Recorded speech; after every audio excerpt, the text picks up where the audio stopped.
के पश्चिमी राज्य राजस्थान में बधारा के पास एक छोटा सा गांव है, अजीतपुरा।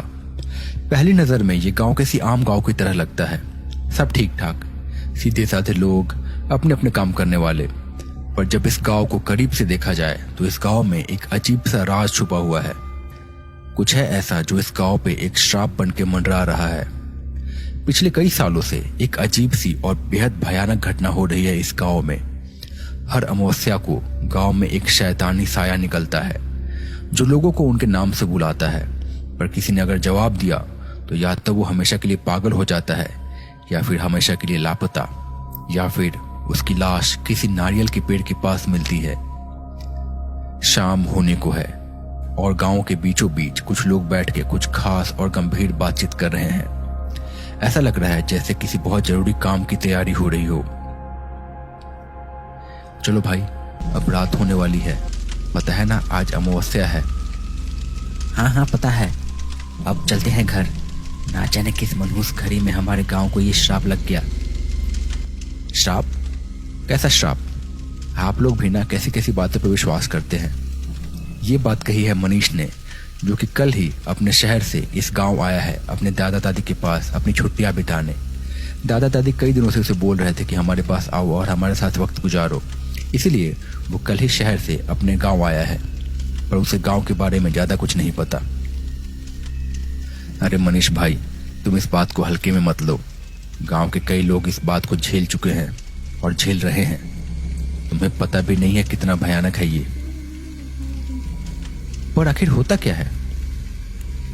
अरे कुछ नहीं होता। अब अपने अपने घर चलो सब।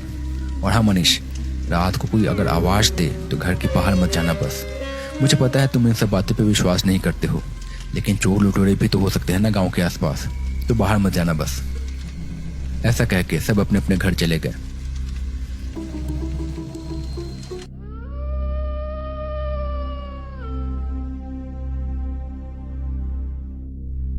रात ढल आई। हर ओर सन्नाटा छा गया है। आसपास का इलाका शांत और ठंडा हो गया है। कुछ कीड़े मकोड़ों की आवाजें आ रही हैं। सबको पता है कि रात को बाहर जाना सही नहीं है। धीरे धीरे रात गहरी हो गई। रेगिस्तान का गांव शांत हो गया। कुछ घरों में अभी भी लालटेन धीमी रोशनी में जल रही है। दिन में जहां इतनी गर्मी थी, वही इलाका अब रात को धीरे धीरे बहुत ज्यादा ठंडा होते जा रहा है। मनीष अपने कमरे में सो रहा था, पर उसे सिगरेट पीने की तलब हो रही थी। पर वो घर में नहीं पी सकता था क्योंकि घर में उसके दादा दादी भी थे। उसने बाहर ही जाके पीने का सोचा। रात को वो बाहर आया। बाहर आने के बाद उसे एक अजीब सी रोने की आवाज सुनाई दी।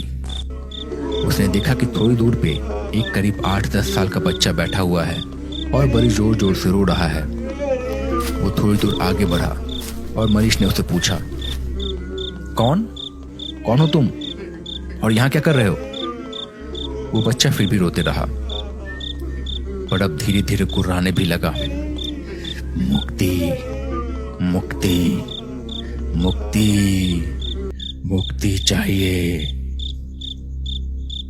मनीष और आगे जाने लगा। उसकी धड़कन तेज हो गई थी। मन में उसे गांव वालों की बात याद आ रही थी, पर उसके मन में उत्सुकता थी। वो जानना चाह रहा था कि आखिर कौन है और वहां पे क्यों है, क्यों रो रहा है। जैसे ही वो पास पहुंचा, वो बच्चा अचानक से मुड़ा। उसे देख के मनीष के होश उड़ गए। वो कोई बच्चा नहीं था, तो बच्चे के जैसा दिखने वाला एक बौना था। शायद यही वो शैतान था जिसके बारे में लोग बात कर रहे थे। उसके हाथ पैर बहुत ज्यादा बड़े थे और बाल भी बड़े थे। सिर और मुंह बड़ा सा था और बहुत भयंकर था। मनीष ने उसे देखा और उसकी चीख निकल गई और वो वहीं पे बेहोश हो गया।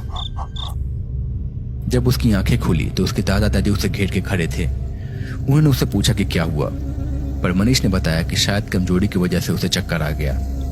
उसके दादा दादी ने भी बात को नजरअंदाज कर दिया। पर अगले दिन से उसकी तबीयत बहुत ज्यादा खराब रहने लगी। उसे लगने लगा कि हमेशा उसके सर में दर्द रहता है, बदन अकड़ा हुआ लगता है। धीरे धीरे मनीष बहुत ज्यादा कमजोर होने लगा। उसने खाना पीना भी बंद कर दिया। धीरे धीरे उसे देख के ऐसा लगने लगा जैसे वो झुकता जा रहा है। उसका कद धीरे धीरे कम होते जा रहा है। मनीष के दादा दादी सोच में पड़ गए।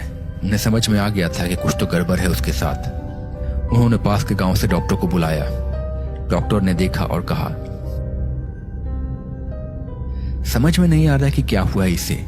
सब चीजें नॉर्मल है, सारे रिपोर्ट भी सही आए हैं, पर फिर भी इसकी हालत इतनी ज्यादा खराब क्यों हो रही है। खैर, इसका ख्याल रखिए। कुछ दवाई लिख देता हूँ, समय पे देते रहिएगा। मैंने इसके लिए कुछ और भी टेस्ट लिखे हैं, वो करा लीजिए। मुझे उम्मीद है कि शायद इन दवाओं से ही ये ठीक हो जाएगा, वरना आगे के टेस्ट देखने पड़ेंगे। ऐसा कह के डॉक्टर वहां से चला गया। मनीष के दादा दादी उसे देखते रह गए। अगले दिन उसके दादा ऐसे ही सुबह सुबह गांव के सरपंच के साथ बैठे हुए थे। गांव में अक्सर लोग एक दूसरे के पास बैठ के बातें किया करते थे। सरपंच जी, मेरे पोते की तबीयत बहुत ज्यादा खराब हो गई है। समझ में नहीं आ रहा है कि क्या करूं। डॉक्टर को दिखाया, वैद्य को दिखाया, पर उन्हें भी समझ में नहीं आ रहा है। किसी और को दिखाना पड़ेगा फिर। उसकी तबीयत में कोई सुधार है कि नहीं? कहाँ कोई सुधार है? दिन पे दिन उसका शरीर जैसे गला जा रहा है। पता नहीं क्या हो गया है उसे। अच्छा, आपके बेटे की भी तबीयत खराब थी ना कुछ साल पहले? मुझे याद है कि उसकी तबीयत भी बहुत ज्यादा खराब हो गई थी। आपने किस डॉक्टर को दिखाया था? मुझे भी बता दीजिए, मैं भी उसे दिखा लूंगा। सरपंच ने थोड़ी देर सोचा और कहा, देखो, कभी कभी ऐसी चीजें डॉक्टर वैद्य के समझ के परे होती हैं। मेरे बेटे के साथ भी हुआ था ऐसा कुछ, पर तब मैंने कोई और रास्ता अपनाया था। पर उसके बाद मैं एकदम चुप हूं इस बारे में और कभी बात नहीं करता। और अब तुम्हारे पोते की जान की बात है तो तुम्हें बताता हूं। गांव के दक्षिणी कोने पे एक तांत्रिक है। आज रात को उसके पास चलेंगे। हो सकता है वो कुछ मदद कर दे। मेरे बेटे की भी जान उन्होंने बचाई थी।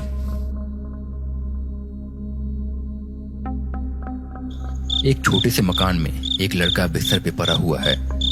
उसकी हालत बहुत ज्यादा खराब लग रही है। आंखों के नीचे अंधेरा छा चुका है, बदन कमजोर होते जा रहा है, सांस लेने में भी तकलीफ हो रही है, पर अभी भी जिंदा है। उसी कमरे में कुछ देर के बाद एक बूढ़ा आदमी आया और सामने बैठ गया। ना जाने क्या हो गया है तुम्हें। अब एक तू ही तो है मेरा इस दुनिया में। तेरे बिना जीने का क्या मतलब। मैं तुझे कुछ नहीं होने दूंगा। चाहे मुझे कुछ भी करना पड़े, मैं तुझे कुछ भी नहीं होने दूंगा। इसके बाद उस बूढ़े ने चुपचाप कुछ सोचा और चुपचाप फिर वहां से निकल पड़ा। रात के सन्नाटे में धीरे धीरे चलता हुआ गांव के दूसरे छोर पे पहुंचा। यहाँ एक छोटी सी झोपड़ी है। उसके अंदर से थोड़ी सी रोशनी आ रही है और साथ ही में कुछ मंत्रों की आवाज भी आ रही है। वो बूढ़ा इधर उधर देख के चुपके से अंदर चला गया। उसने देखा कि झोपड़ी के अंदर एक आदमी बैठा हुआ है। उसके सामने मोमबत्तियां जल रही हैं और कुछ निशान बनाए हुए हैं। एक नरमुंड भी रखा हुआ है वहां पे। पास में ही कुछ और सामान भी रखा हुआ है। वो आदमी किसी तांत्रिक के जैसे लग रहा है। ऐसा लग रहा है जैसे किसी बहुत ही गंभीर सिद्धि में लीन है। बुढ़े ने उसके पास जाके कहा, महाराज महाराज महाराज, मदद कीजिए महाराज। बड़ी मुसीबत में हूँ, मेरा सब कुछ लुट जाएगा। बचा लीजिए महाराज, बचा लीजिए। उस तांत्रिक ने अपने आंखें खोली और बोला, कहां से आया है? महाराज, अजीतपुरा का ही रहने वाला हूँ। आपके गांव का ही हूँ महाराज। बचा लीजिए महाराज। तांत्रिक ने उसकी बात सुनी और फिर आंखें बंद करके धीमी आवाज में कुछ मंत्र पढ़ा। फिर अपने आंखें खोली। मैं समझ गया कि तू यहाँ पे क्यों आया है, लेकिन मुश्किल है, बहुत अधिक मुश्किल है। तेरा बेटा सच में बीमारी से ग्रसित है और अब बस कुछ ही सांसें बची हुई हैं उसकी। इसमें मैं क्या करूं? डॉक्टर वैद्य को नहीं दिखाया? दिखाया महाराज, सबको दिखाया। जयपुर से दिल्ली हर जगह लेके गया। आधे से ज्यादा खेत बेच दिए इलाज में, लेकिन सभी ने हाथ खड़ा कर दिया। अब बस आपका ही सहारा है महाराज, बचा लीजिए। तांत्रिक ने फिर कुछ और सोचा और कहा, देख, तेरा बेटा अंतिम सांसें ले रहा है। इसकी जीवन शक्ति खत्म हो रही है।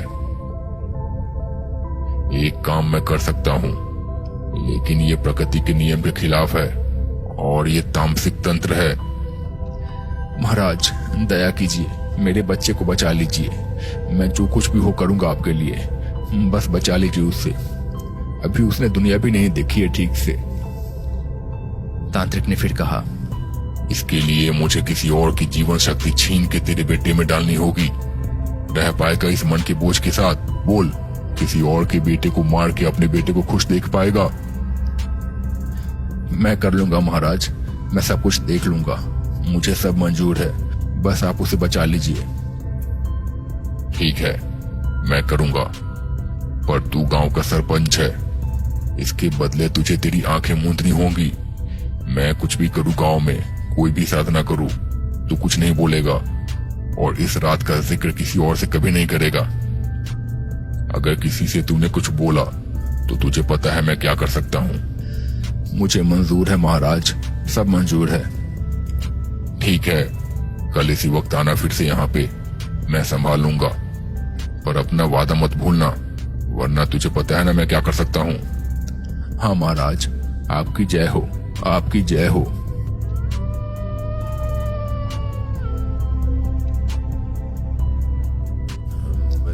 रात खामोश हो चुकी है। तांत्रिक अपनी झोपड़ी में बैठ के कुछ ऐसे ही मंत्र पढ़ रहा है। उसके पास मोमबत्तियां जल रही हैं और पास में ही एक हरे रंग का नारियल रखा हुआ है। उस नारियल पे कुछ धागे बंधे हुए हैं और काले रंग से तिलक लगाया हुआ है। कुछ देर के बाद तांत्रिक झोपड़ी से बाहर निकल आया, नारियल हाथ में लेके, एक ऐसे घर की तलाश में जिसमें कोई अकेला आदमी रहता हो और जो स्वस्थ हो। कुछ दूर टहलने के बाद वो एक घर के पास पहुंचा। ये घर टिंकू बौने का था। गांव के लोगों ने इसे पूरी तरह से अपनाया नहीं था और उसके माता पिता नहीं थे। अपने छोटे से घर में वो अकेला रहता था। तांत्रिक घर के पास पहुंचा और एक अलग आवाज में उसने बुलाया, टिंकू, टिंकू सुनो, आओ तो बाहर। कुछ देर में टिंकू बाहर आया। जैसे ही वो बाहर आया, उस तांत्रिक ने उस पर कुछ राख फेंकी और टिंकू गिर पड़ा। फिर तांत्रिक ने मौका देख के उसका गला रेत दिया और फिर नारियल को उसके पास लेके गया। फिर वो चुपचाप अपनी झोपड़ी में लौट आया। उसके कुछ ही देर में गांव का सरपंच वहां पहुंचा। ये लो नारियल, इसे अपने बेटे के पास लेके जाओ, इसका पानी अपने बेटे को पिला देना, वो ठीक हो जाएगा, पर अपना वादा मत भूलना। सरपंच ने नारियल ले लिया और ले जाके अपने बेटे को पिलाया। अगले दिन से उसके बेटे की तबीयत ठीक हो गई, पर टिंकू बौने की लाश जाने कितने दिनों तक वहीं पड़ी रही। गांव के दक्षिणी कोने पे एक तांत्रिक है, आज रात को उनके पास चलेंगे, हो सकता है वो कुछ मदद कर दे। मेरे बेटे की जान भी उन्होंने बचाई थी। हाँ ठीक है, इस समय तो जो भी सहारा दिखे अच्छा है। रात फिर से घिर आई। सन्नाटे में धीरे धीरे वो लोग किसी तरह से तांत्रिक की झोपड़ी के पास पहुंचे। अपने साथ जैसे तैसे वो लोग मनीष को भी लेके गए थे। उनके साथ एक और आदमी भी था जो कि सरपंच का वफादार था। सरपंच झोपड़ी में गया। उसने देखा कि वो तांत्रिक चुपचाप झोपड़ी में बैठा हुआ है, पर अब वो थोड़ा बूढ़ा हो चुका है, बाल सफेद हो चुके हैं और थोड़ा कमजोर भी लग रहा है। महाराज, महाराज नमस्ते, कैसे हैं आप महाराज? तांत्रिक ने उन्हें देखा और कहा, कौन कौन हो तुम और इस वक्त यहाँ क्या कर रहे हो? महाराज, आपको याद होगा कुछ साल पहले मैं आपके पास आया था। मेरे बेटे की तबीयत बहुत ज्यादा खराब थी, आपने उस वक्त मेरी मदद की थी। हाँ, याद आया मुझे, पर मुझे ये भी याद है कि तुम्हारे बेटे को बचाने के लिए मुझे क्या करना पड़ा था, पर अब मैंने ये सब छोड़ दिया है। उस दिन के बाद से इतने साल मैं जैसे तैसे बचते आ रहा हूँ, खुद मैं उससे छुपता फिरता हूँ। वो आत्मा मेरी तलाश में है। चले जाओ यहाँ से, चले जाओ। पर महाराज, मेरे पोते को देख तो लीजिए एक बार, मैं उसे लेके आया हूँ साथ में। तभी उस कमरे में एक आदमी मनीष को लेकर दाखिल हुआ। तांत्रिक ने उसे देखा और सहम गया। दूर करो उसे, दूर करो इसे, हटाओ इसे, ले जाओ इसे यहाँ से। ये मुझे नहीं छोड़ेगा, ये मुझे नहीं छोड़ेगा। भगाओ इसे यहाँ से, भगाओ। सरपंच और मनीष के दादा को समझ में नहीं आया कि क्या हो रहा है, पर धीरे धीरे सब साफ हो गया। धीरे धीरे मनीष के कंधे पे उन्हें कुछ नजर आने लगा, एक बेहद भयानक सा बौना शैतान। उन सबको समझ में आ गया था कि उसी की वजह से मनीष की तबीयत शायद खराब थी। वो तांत्रिक को देख के घुर्राने लगा और कुछ बड़बड़ाने लगा, बदला बदला। फिर अचानक से वो तांत्रिक की ओर झपटा और पल भर में ही उसने तांत्रिक को मार डाला और उसके बाद वो हवा में ही कहीं घुल गया। शायद उसका बदला पूरा हो गया था और शायद इसी के साथ उसे मुक्ति मिल गई थी। मनीष को भी अचानक से बेहतर महसूस होने लगा और उसके बाद गांव में कोई भी घटना नहीं घटी।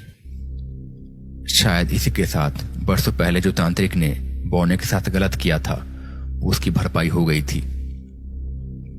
तो दोस्तों, कैसा लगा आपको ये वीडियो? अगर ये वीडियो पसंद आया है तो प्लीज चैनल को सब्सक्राइब करके बेल नोटिफिकेशन दबा के ऑल पर कर लें और वीडियो को लाइक करना ना भूलें और कमेंट में बताएं कि कैसी लगी आपको ये कहानी और यह कहानी आप कहां से देख रहे हैं और आपका नाम क्या है, और बताइए कि नेक्स्ट वीडियो किस स्टेट पे बनाऊं। मैं मिलता हूं बहुत जल्द एक नई कहानी के साथ। तब तक के लिए बाय बाय, अपना ख्याल रखिए।